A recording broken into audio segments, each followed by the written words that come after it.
Kurva yang melengkung habis ini artinya suatu saat wabah ini akan berhenti. Nah, garis ini mewakili kapasitas rumah sakit dan tenaga kesehatan. Jadi semua yang di bawah garis ini kemungkinan besar akan dirawat, tapi yang di atas garis ini kemungkinan besar kesulitan dan bahkan meninggal dunia. Nah, tugas kita adalah membuat kurvanya tuh nggak terlalu melonjak tinggi, sehingga semua orang yang sakit bisa masuk ke dalam rumah sakit dan ditangani oleh petugas kesehatan. Jadi gimana caranya membuat kurva ini menjadi landai? Orang itu sakit nularin orang lain.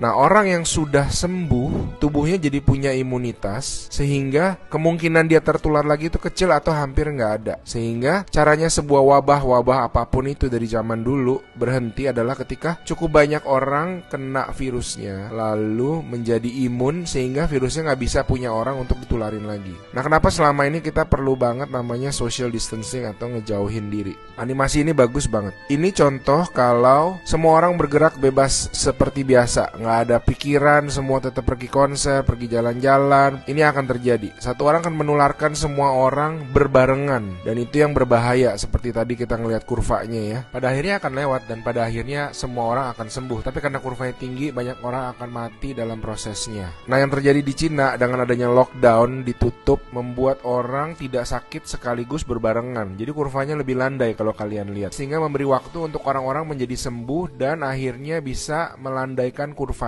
Nah, sekarang kita lihat kalau kita lakukan namanya social distancing, yaitu kalau nggak harus banget nggak usah pergi keluar, kalau nggak penting-penting banget nggak usah ketemu temen, nggak usah ada social function, semuanya ditunda dulu. Kita lihat apa yang terjadi. Nah, bahkan ini ada simulasi satu lagi. Kalau social distancingnya itu benar-beneran ekstrim, orang nggak boleh keluar, ada jam malam dan sebagainya. Ini yang terjadi. Kita lihat beda banget kan. Jadi ada orang yang akan tetap sakit, tapi mereka bisa masuk rumah sakit dan dirawat. Jadi teman-teman, please do your social distancing, stay at home, work from home, anywhere you can.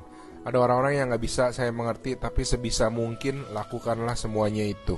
A good way of doing it is to imagine that you do have the virus, yeah, and change your behavior so that you're not transmitting it.